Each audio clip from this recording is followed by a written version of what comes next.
Beleza, pessoal? Vamos lá, eu vou começar a compartilhar a tela. E se vocês tiverem dúvida, tá? Fiquem à vontade, manda aqui no chat, que daí eu já vou respondendo.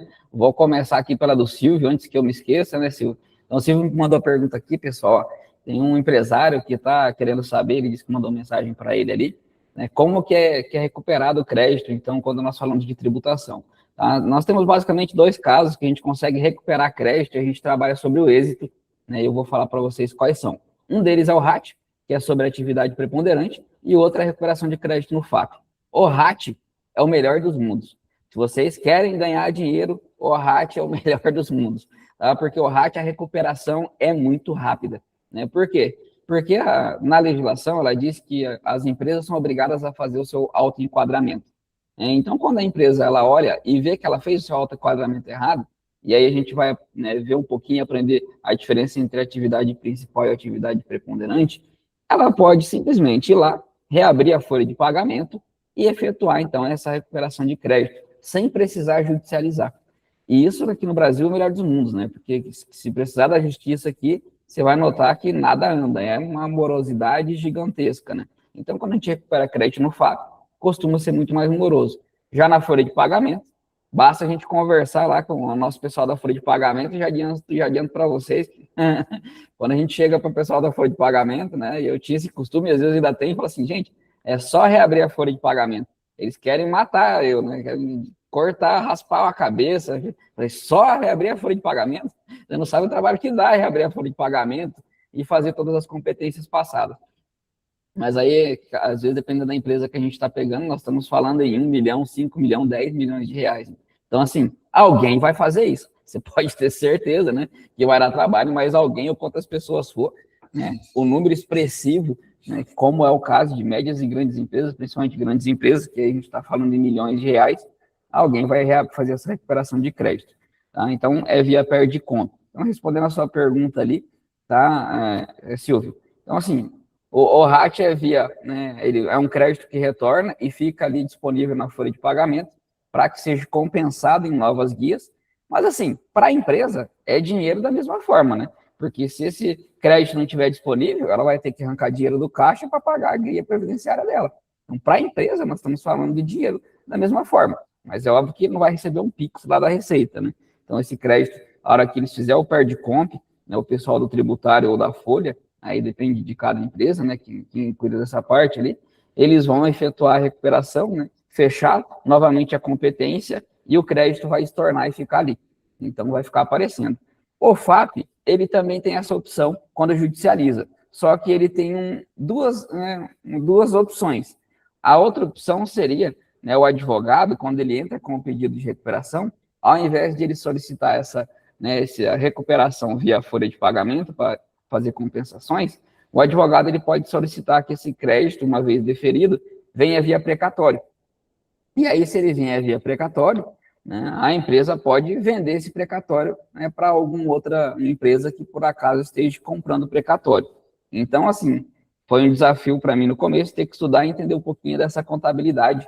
E hoje estou passando aqui para vocês esse conhecimento, né, que é assim, de ouro, porque, né, como tem empresas que vendem precatório e tem empresas que compram precatório. Então, quando eu iniciei, que eu não sabia, né, ao certo o que era o tal do precatório, o precatório é dívida do governo, né, e essa dívida do governo costuma ser uma dívida, tá, que, né, vai demorar muito tempo para a empresa entrar no caixa dela. Tá? E aí o que vai acontecer? Então, quando nós temos essa opção, né, de ter o precatório, eu conheço, por exemplo, né, tem um colega aqui, que ele tem essa compensação, ele faz essa compra e venda de precatório. Então, né, só que como funciona essa venda? Né, quem tem o precatório, ele vai vender com um deságio.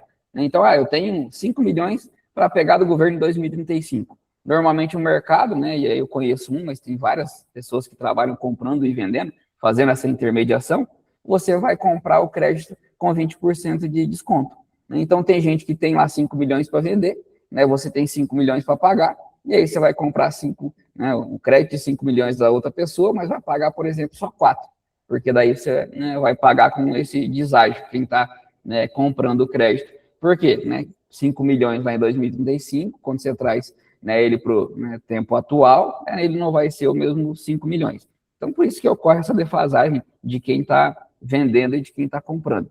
Mas, assim, não se preocupem muito com isso, que a gente está aqui para ajudar, e esse é o final do processo, tá? Mas aí, respondendo a sua pergunta, tá, Silvio? Existem essas duas maneiras. Então, uma, que é até judicialmente, quando transita ali o que o juízo costuma, né, fazer e deferir, é a empresa reaver valores na folha de pagamento para fazer compensação.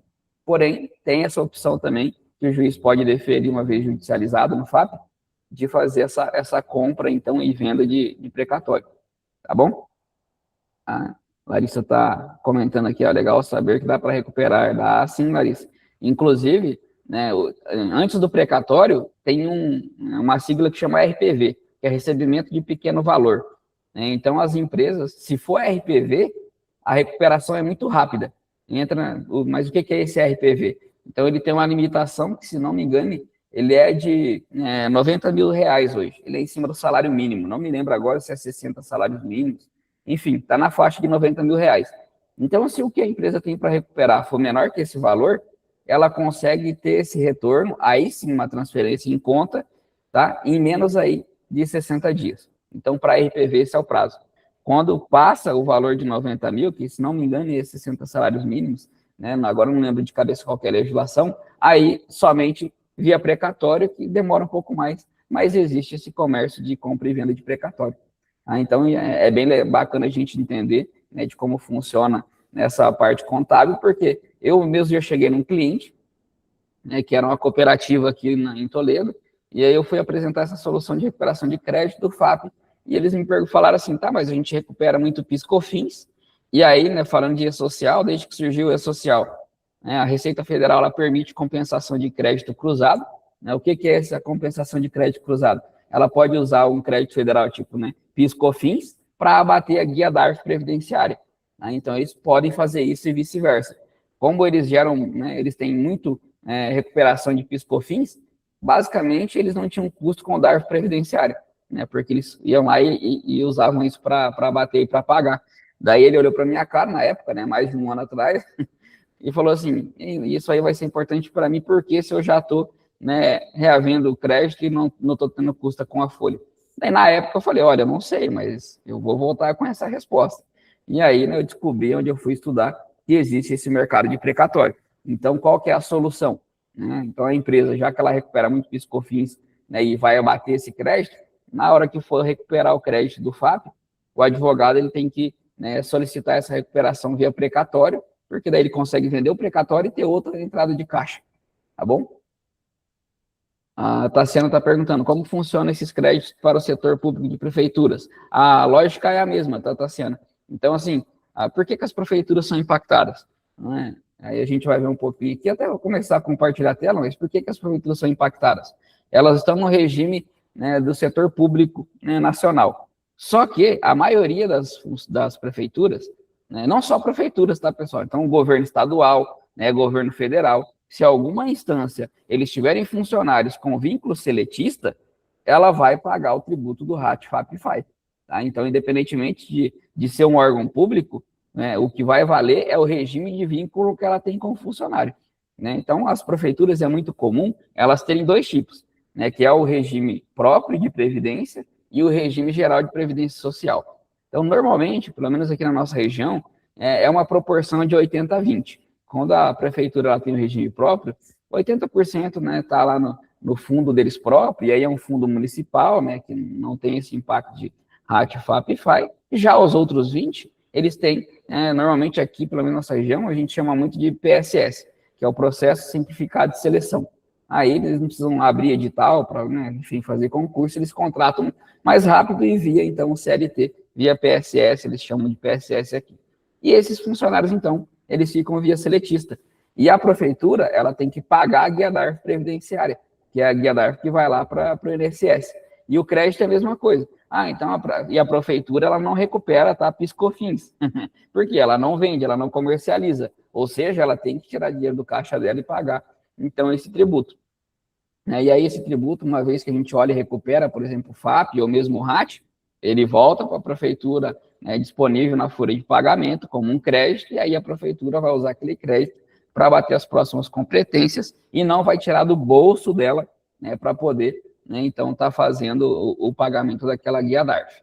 Essa é a mesma forma para os consórcios intermunicipais? Sim, Vitória, sim, sim, tá? Mas aí vai igual eu te disse, porque eu acho incomum, pelo menos aqui na nossa região, eu não conheço nenhum consórcio intermunicipal que criou um regime próprio de previdência. Só vai ser exceção, né, se for que nem você está citando o consórcio intermunicipal, se eles criarem um regime próprio de previdência.